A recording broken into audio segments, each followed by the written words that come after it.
Google's AI search is fundamentally changing how we think about search engine rankings. Instead of sending users to a single best website, the AI assembles its answers using short text snippets pulled from multiple sources across the first page of results. A new study reveals that these extracted snippets are actually more relevant to user queries than the full, broader web pages they come from. Crucially, the quality of these snippets remains remarkably consistent all the way from position 1 down to position 10.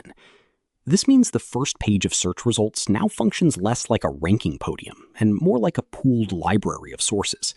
You no longer need to rank number 1 to get featured in an AI answer. Securing any spot on page 1 gives you a real opportunity to be cited. The study also shows that page length does not dictate success.